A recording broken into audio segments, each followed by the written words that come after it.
Hello, Ray Phoenix here. Welcome to Let's Play Spyro 3 Year of the Dragon, Part 10. We're clearing out this level, the Icy Peak level, but there's still some gems that remain in this level, some gems we haven't yet collected, and there's one more egg that we have to glide to find. Do some more elaborate gliding, just like we did in Spyro 1, only this time we have the hover ability, which is something Spyro, I mean, it was something that was just naturally came to him in Spyro 2. It wasn't something Moneybags forced us to buy from him, but in theory they could have forced that as something that we had to buy from Moneybags, considering the fact that Moneybags is greedy for gems and is willing to do anything he can to get as many gems as possible. I think this is the last egg in the level. Reese, what kind of name is Reese? I have no idea. I have all 6 eggs and 500 gems. 500 gems and level complete. They don't do that annoying jingle sound that like in Spyro 2 when you 100% completed a level. In this game it just simply says level complete on the screen. Or in Spyro 1, the Japanese version, when you get all the gems collected. And Spyro actually makes a sound, he says yeah, or something like that, and indicates that, oh, you have all the gems in the level. Or maybe at the beginning of the level 100% complete. Which is something that's not in the American version or European versions. And another cutscene, more storyline. Hunter's Tussle, where you see Bianca's going to be trying to practice magic again. We're just going to try to make that flower, that plant thing, turn into one of those killer flower things from Crash Bandicoot that we saw in the first level. One of the first levels of the original Crash Bandicoot, those plant things. Trying to turn into one of those. Oh, she sees that bunny thing standing around. What's she going to turn into? A giant troll? Is she going to use her magic and turn Spyro into a mountain goat? We'd all love to see Spyro become a mountain goat, right? And Hunter's thinking about saving her, rescuing her, trying to fight these people off. Is Hunter insane? Teaming up with the bad guy? The main villain, or one of the villains? And Hunter's going to do your heroic battle. And I think Dumb Luck is going to take his side. It's going to show a fight cloud like in old Looney Tunes cartoons. It's going to get into this almost looks like something out of the Matrix almost. They could have done a Matrix parody thing here. He went and he rescued her from being digested from that blue monster. Which is going to get turned back into a nice little bunny rabbit that Spyro could kill and get some health out of. Thanks. No problem. It's a good thing for you Hunter was around. Yeah, because Hunter's the only one that was willing to rescue her. Oh, sure you can. Would you like me to Turn him into a mountain goat. Oh no, give him a butterfly. Because Sparks already has plenty of health as is. Magic, huh? He's yellow. Give you a jump start. Ha! Jumpstart, yeah, give her the old hot foot like what he wanted to do to Ripto at the beginning of the last game. And there we go, it's save it. It's going to say saving your progress. Automatically saves, just like Spyro 2. And that's good. And then we could go to the next level. What's the next level? Well, I just randomly picked them. I think it's going to be that level. It's up there. I know there's a level up there. It makes you think it's something you have to unlock by getting so many gems or eggs. But it's actually not. Hunter is just hanging out here. He's going to tell us there's something special about this portal. It's the most special portal in the entire franchise.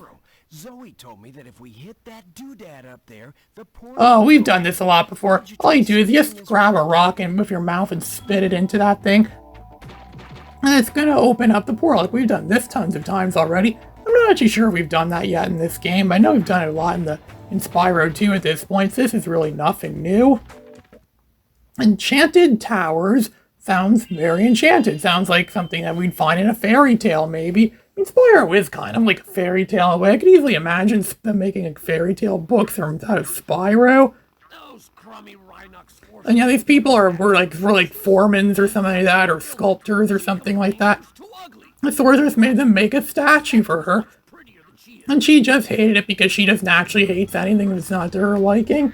Everything has to be absolutely perfect. She's a perfectionist, and we don't like perfectionists, so no, we need to have them destroyed. We need to give them the old hot foot, and Spyro's the only one that could possibly deliver that.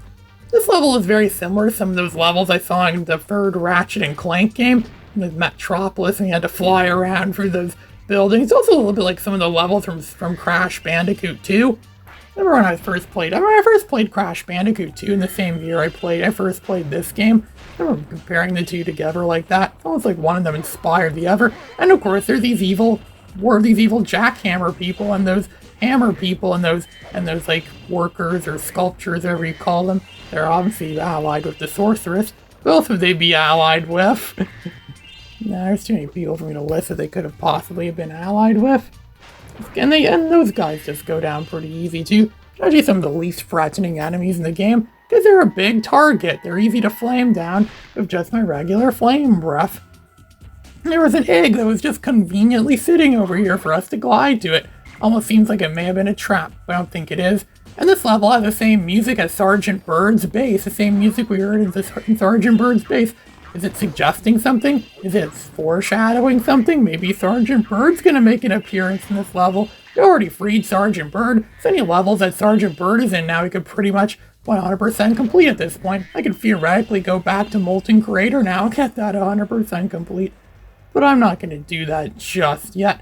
And just like in Spyro 1, we could jump over these unexpected places and glide over these unexpected areas and unexpectedly find some gems that were probably otherwise would have been hidden for several years and would have went unnoticed or unfound.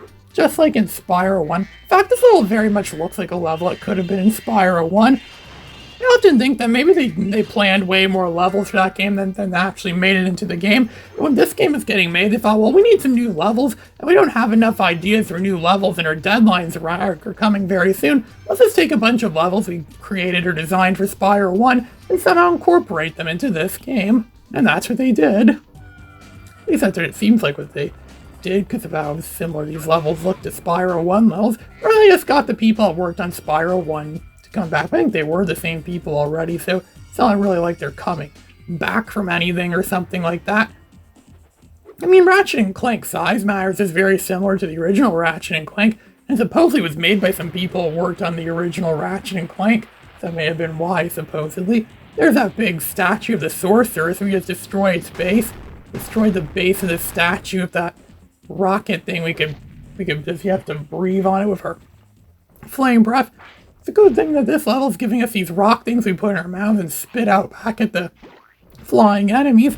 A very convenient thing this game gave us. Like, it's almost like the enemies of this game want us to go ahead and murder them and destroy them. They're asking for it. Enemies like getting destroyed by Spyro.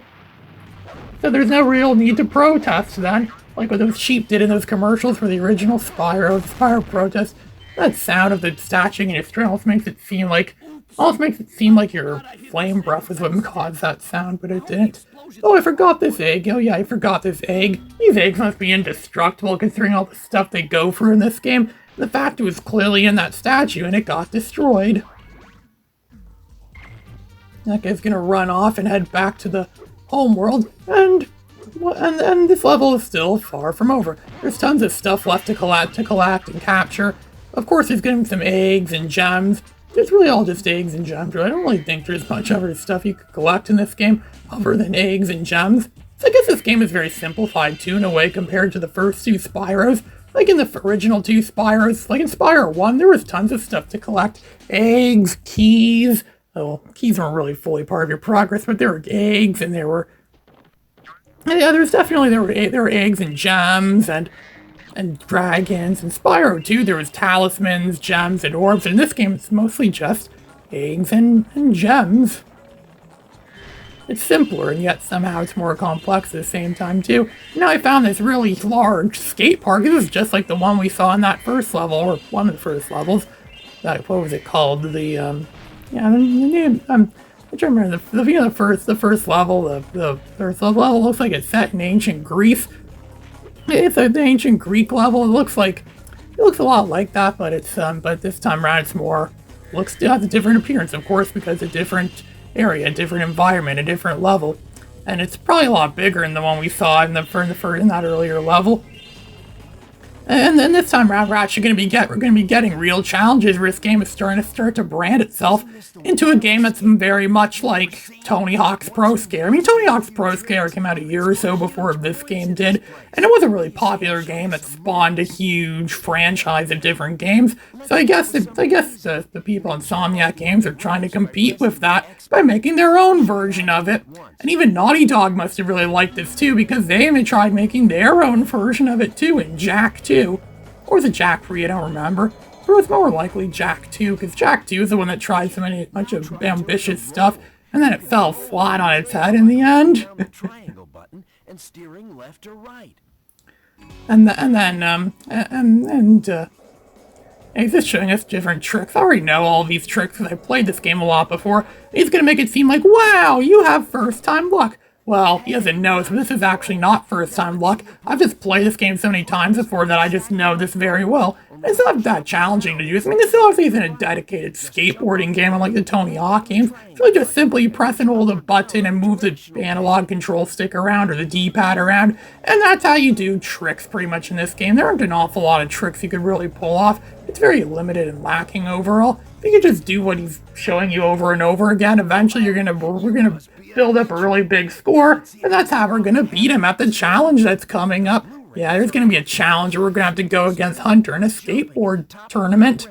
A skateboard champion. Heck, even Crash Tag Team Racing for the PS2, GameCube, Xbox had stuff like that in it too. But only it's done with like you drive a car, you do similar tricks and stuff, and you get points and scored. It's like everyone wanted to be part in the whole skateboard craze. Heck, even the Simpsons wanted to be in the skateboard craze with the whole Simpsons skateboarding, that god-awful Simpsons game. But thankfully, Spyro is actually probably the best one. Out of all the imitators I played, the Tony Hawk wannabes that I've played, this is probably the best one. Spyro free. This is one of the best things in the game. That's probably why the European cover of this game really emphasizes Spyro on a skateboard. I remember there was like McDonald's Happy Meal toys in the mid-2000s that were like these LCD games that were themed around Spyro and Crash Bandicoot. And I remember the Spyro ones, I think, had like a skateboard. There's like a skateboard Spyro one. You don't think a creature that has 4 legs would be good at skateboarding, but he is. Maybe Spyro's a lot better than people gave him credit for anyways. I mean, sure, he can't hold a gun, but he could skateboard. That's pretty good. He's got 750 or more points. I probably got over 1,000 points from doing that seemingly simple task. Now he's gonna make us go against him in a skateboard championship or a skateboard battle. Oh yeah, he calls a new move the Nasty Nork. Yeah, I'm really starting to get the idea now. Insomniac Games really just wanted to make Spyro 1 again. They were just too nostalgic for the good old days of Spyro 1. And oh, Caroline, no, I remember that song. And that's what we just got, the Caroline one, the sweet Caroline, the Caroline dragon. Also looks like some of those plushies you might see at stores sometimes. I remember the summer of 2012 when I was playing this game for the first time. I remember I went to some store in the mall with my father and he saw a plushie there that looked just like Spyro. We started calling it Spyro. And then he joked about tear gas, like, oh, they can make dogs resistant to tear gas, or they can just breathe in all the gas they want, and it doesn't do anything to them. They even kind of like the scent of it. And then he's like, oh, back when I was a kid, you would choose which half of the dog you get. If you choose the dog's butt, it means you have to take it out for a walk. But if you get to choose the dog's head, that means you're responsible for feeding it. They had a lot of realistic dog plushies there too. They had like a pug plushie there. I made it go up to my mom and say, why don't you like pugs?